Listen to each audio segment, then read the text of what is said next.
Hello everyone and welcome to worksheet 5E. This is in week 9 of MAT121 of college algebra, the semester version type. On this worksheet, what we're going to be doing is we're going to kind of take a step back from doing synthetic division because that's what like the last 4 worksheets we're doing. This is kind of what it all turns into, okay? And kind of how it relates to graphing and stuff like that. This worksheet really isn't super hard, but you know, it's something you got to understand.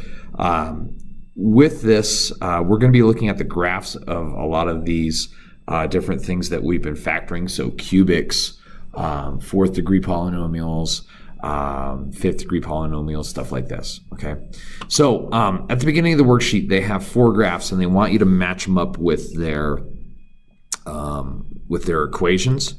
On the answer key, I did this already. I have them all matched up.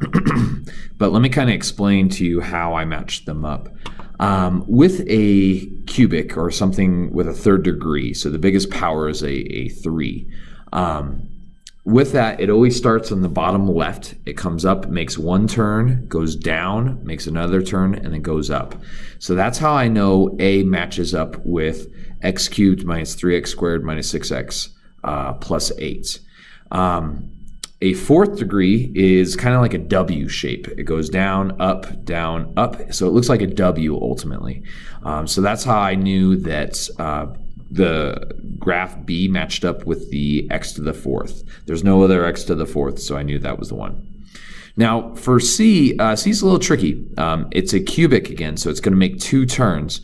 But this one had a negative in front of the x cubed, so I knew it was flipped. So instead of starting on the bottom left and kind of making an N shape, like a capital N, this one does the exact opposite. It starts up top, goes down, makes a curve, makes another curve. Now the curves on this one aren't very pronounced. They're not like real strong curves, like they're kind of subtle.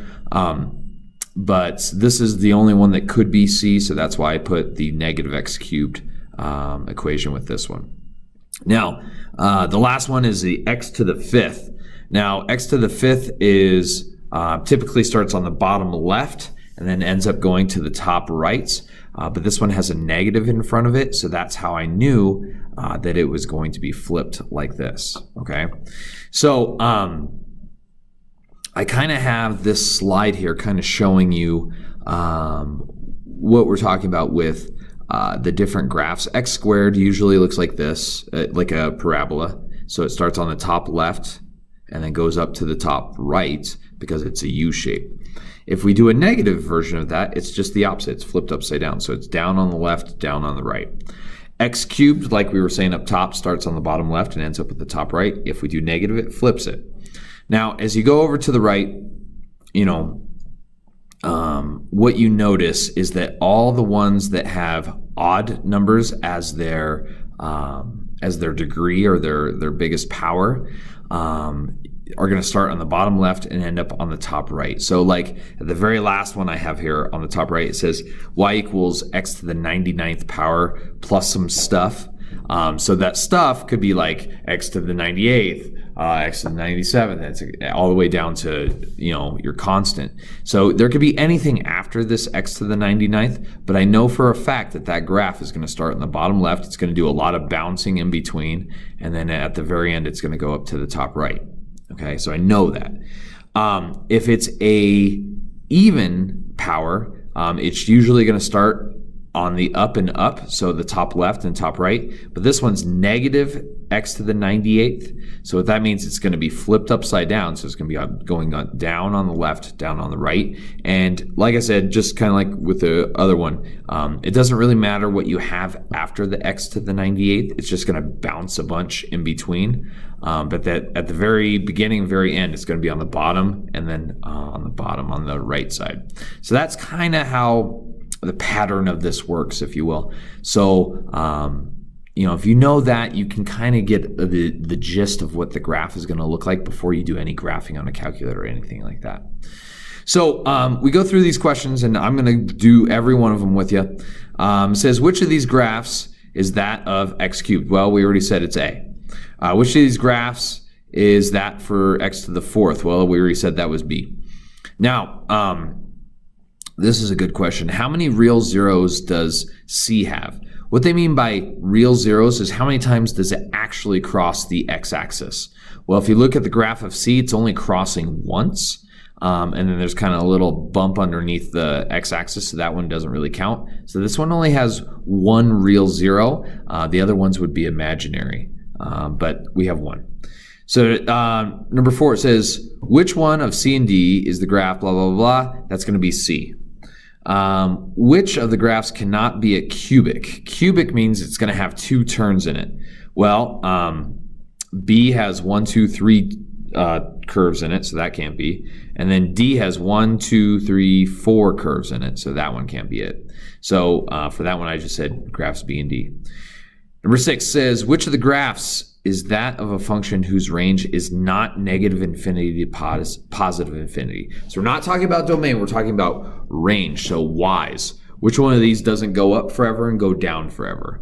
Well, A does that, C does that, and D does that, but B does not. B, the lowest point on B is negative 100, and that's as low as it goes. So we'd say B does not go down to negative infinity. All right, number 7, it says the function defined by blah, blah, blah, blah has a graph shown in B. Okay, factor this.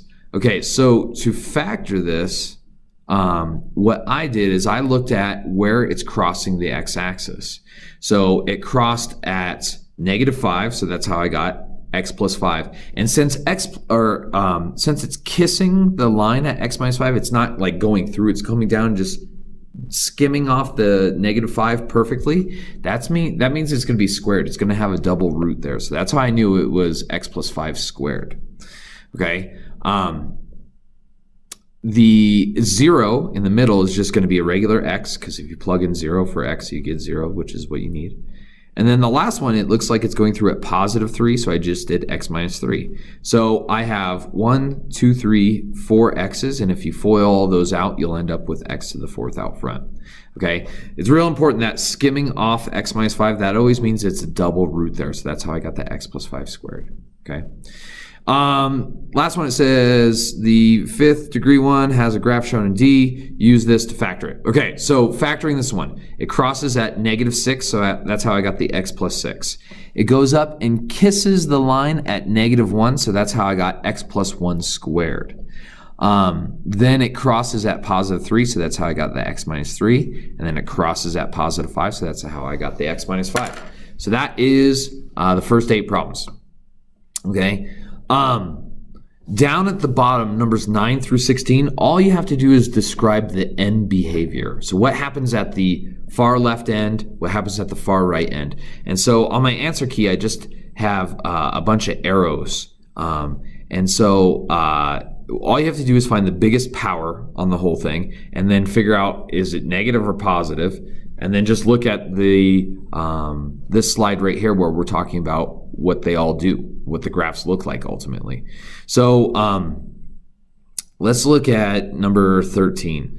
Number 13 says 9x to the 6th, and that's the biggest power. 6 is positive, so it's going to be like a quadratic, or kind of a U shape, but it's going to have some bumps in the middle.